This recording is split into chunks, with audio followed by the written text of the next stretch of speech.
kaburuji e demgal Pulaar e radio Jawol Sare. Musidɓe tedduɓe heten ko radio Jawol Sare on calminama to gonnuɗen no gonirɗon kala joni meftande men e kaburuji.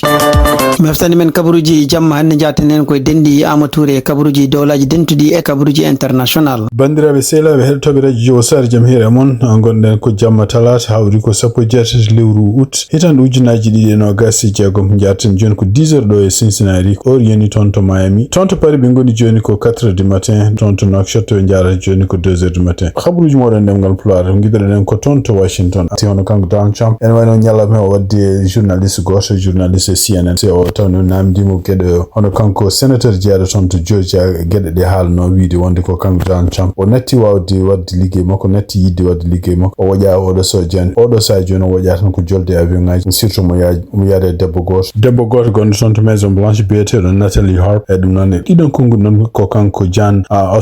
Ossoff noon ko sénateur jeeɗo toon to Georgia e gonɗo campagne oɗo sa joni pour heɓtude mandat muɗum ɗiɗaɓo ɗum noon kadi ko ene wayno ko kanko John Ossoff nde haali ɗum nde ene wayno journaliste oɗo gonno toon to CNN namdima kanko Donald Trump holko wawi jabade ɗiɗon haalluji kanko Donald Trump noon e nder jaabi oɗon journaliste o wi ɗum il faut ko deƴƴe kadi hersata haalluji ɗi haala walla gueɗe ɗe waɗata ɗe henno toon to Maison Blanche hawnaki tanira e muɗum ma ngar jiiya wonde ko kanko oɗo journaliste biyeteɗo Christian Holmes gueɗe waɗa ɗe wona gueɗe badde fayida kaɗon haala ko John Ossoff haali makko kanko Donald Trump e wayno ko kamɓe Maison Blanche ɓene continue kamɓene wiitade John Ossoff inde nde ganduɗa mo ƴen John Ossoff nanen continue e oɗo sa joni campagne muɗum ko woni fof ɗum ɗo kadi ko hunde wonde toon to Maison Blanche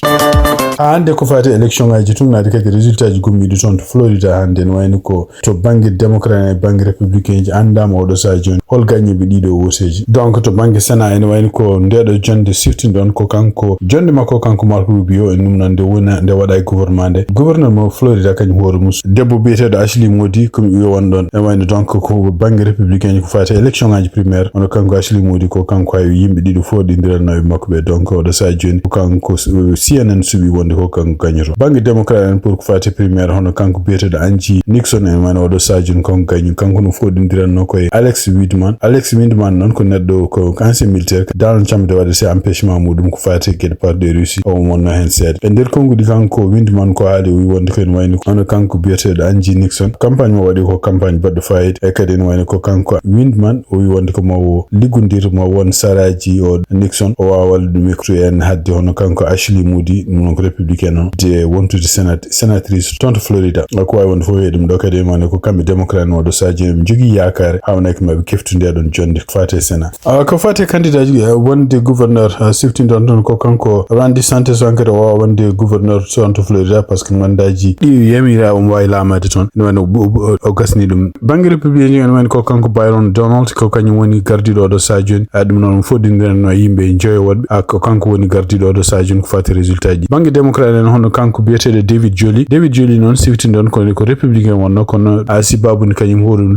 lurodiral ngal jogui e parti républicain o wayno wonti démocrate oɗo sa joni kanko David Joly ko kanko gañi woteji toon ko wawi wonde fof en wayno ko ɗum ɗo en ko résultat ji gummi toon to Florida to banggue saɗɗiyankoɓe to banggue gouverneur fof kamɓe démocrate en ɓe jogui yakare hawnaki maɓe keftu toon to Florida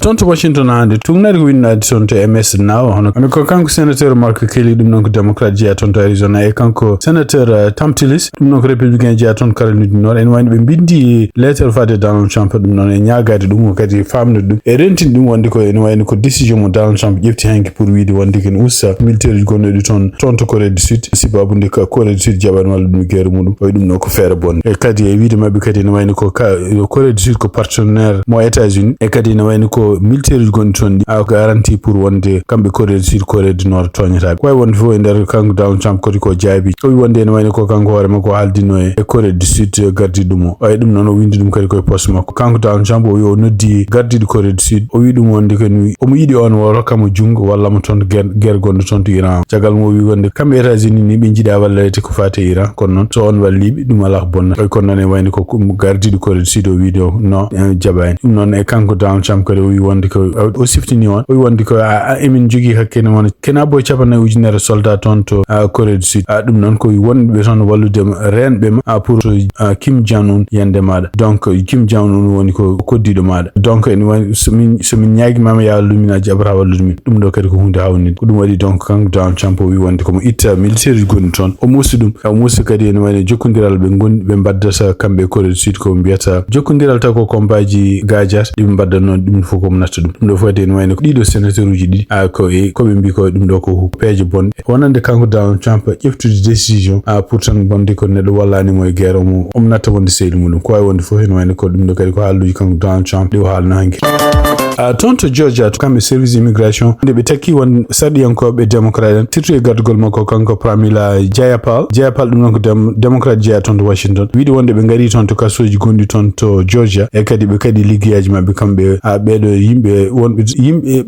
be kadi yimbe immigration liggeyaaji men odo centre non woni ton ko to wiete Lamkin dum non ko ton to Georgia dum non tungnare kanko odo sadiyanko biete da Jayapal ko windi e der page mak social o wonde ken wayni ko do arton do ardi ko delegation ngaji yimbe ken woni yimbe joyota ko kadi ko sadiyanko dum non kadi ko wawde visite kaso gondo ton yimbe immigré donc tungnare hande kanko odo sadiyanko debbo ko hali wi wonde ken wayni ko aduna be ton ko yide yimbe nangabe ton be jewde kadi condition ngaji gon ton parce que tungnare hande ko hali wi wonde ko condition ngaji beedo nangabe ton e odo nokku en ko condition ngaji buddu bonde dum non e wiide makko kadi wi wonde ko tamo immigration wiibe be gontono hakene furobe ni yeltinabe wona hundi ni ganduda en doftade ko ni mission mabbe donc wi wonde ken wayni ko États-Unis fu e odo sajoni nene cali kala ko fate ne gadde ganduda en kambe immigration balade e surtout kadi dum non wona républicain wona démocrate en to ko yimbe fu kono e wayni ko kambe immigration ko be kala mi wonde ko en wayni ko beedo delegation men ari ken wona heure en feccer ko adi heure nde mbiano ne kono en wayni ko be jabbi be nan nama ton be mbadama kadi nokkuji di ganduda en be mbi poti fadde ha be mbawa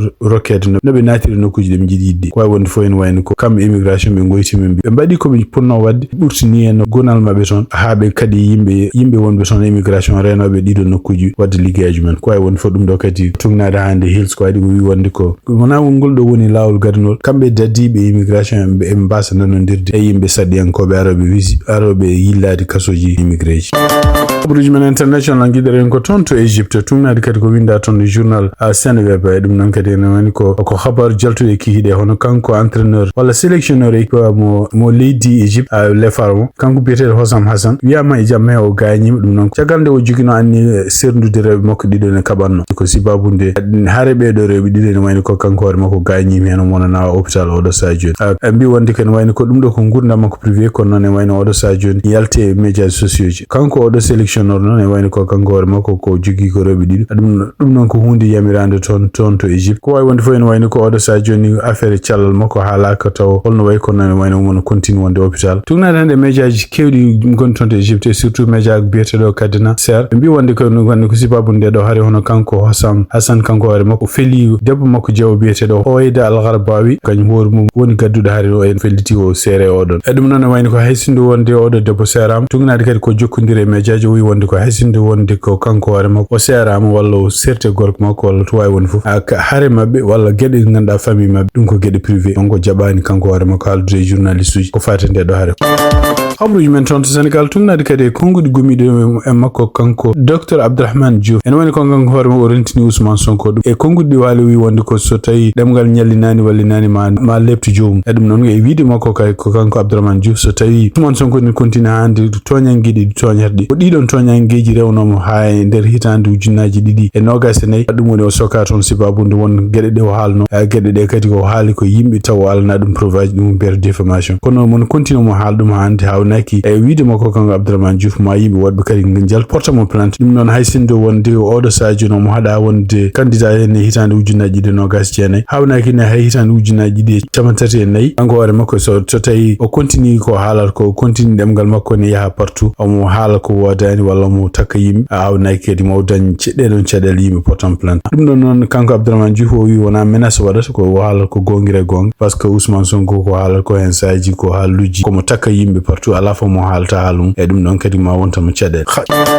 cekitoɗo na andi ton ko tonto Sénégal tungnade konguɗi ɗi jefti kanko Aminata Touré ɗum no Aminata Touré jeeya koye partiray mo kanko Bassirou Diomaye Faye o sosi jonti ɓennude e nder konguɗi ɗi haali o jaabima haalluji kewɗi ganduɗa ɗi Ousmane Sonko ɗi haalnanno balɗe ɓennude o haali hen haalluji ɗi ganduɗa hen surtout hen caisse noire biyeteɗo walla gueɗe ɗe ganduɗa hen kanko Ousmane Sonko o wi o wonde ko Bassirou Diomaye Faye ne jogui on kalis no bon kanko Aminata Touré haali o wi wonde ko Ousmane Sonko ari Diomaye laabi kewɗi en namdo balle oɗon kalis caisse mo noire mo wiyata Diomaye en jogui o kanko hoore makko mo jogino oɗon caisse kono noon kadi kanko hoore makko o rokkama kalisaji kewɗi o ittama e ɗum ɗon o wiya mo jogui projet ji taw ɗiɗon projet ji Ousmane Sonko o haalani ha hande holto rewni ɗon kalisaji par ce que ɗiɗon kalisaji o wino nde o rokkete ɗum nde o wino ko jogui ko balle sociaux ji waɗata kono noon ɗum ɗon tugnata hande Aminata Touré ko haali o wi wonde ɗum ɗo fof o waɗani ko wawi wonde fof hen wayni ko Aminata Touré kadi wi wonde hono kanko Bassirou Diomaye Faye gardiɗo leydi Sénégal o waɗi déjà déclaration makko pour ko fate e ngal ngo jogui guila nde wonani président en kadi ene wayno e hitande ujunnaji ɗiɗi nogas jeenayyi caggal nde woppi nde o natti wonde président kanko hoore makko kadi mo waɗ déclaration holko dañi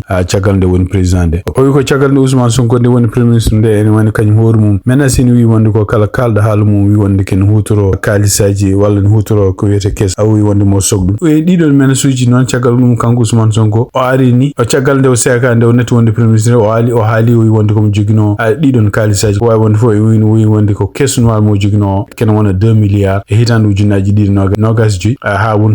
wonto e gotel piccal 7 milliards ɗum noon ko hitande ujunnaji ɗiɗi nogas jeegom ko hulɓini hen ko Ousmane Sonko wi kañum hoore mum soodi hen ko otoji e kadi fewnitiri hen ɗum noon ko tonto prémature o wi ɗum ɗo fof hawnaki hay so wonani détournement ɗum ɗo ko hunde ko gestion mo moƴƴani ko wawi wonde fof o wi kadi ene wayno ko kanko Aminata Touré kadi o wi wonde ko holko nawdi oɗo kalis kadi e jamma kalateɗo tonto Casamance par ce que Ousmane Sonko haali ɗeɗon gueɗe fof donc kanko Aminata Touré o wi omon ni hawnaki justice mo leydi Sénégal ma ruttute e ko fate ɗiɗo kalisaji biyeteɗi holko ɗi kutora e kadi surtout ko fate ɗiɗo otoji kalateɗe surtout ko fate kadi kanko Ousmane Sonko ko wino fewnitiri nde ɗo huɓere prémature est ce que ɗum ɗo fof ko jogorani wonde probléme mawɗo wonande so tawi ɓe jiiti oɗo kalis donc o wi wonde kene wayno ko kanko Aminata gonɗin wonde ko ma gonga yalta ɗeɗo gueɗe ɗi Ousmane Sonko haalanno pour andede holto gonga woni ɗum noon kadi ko jaabol Aminata Touré ciftinɗon noon ko conseillére hono kanko Bassirou Diomaye Faye jaabugol ngol waɗata contre Ousmane Sonko caggal nde kañum hoore mum huccite janiyankoɓe ñande dimanche ɓennuɗo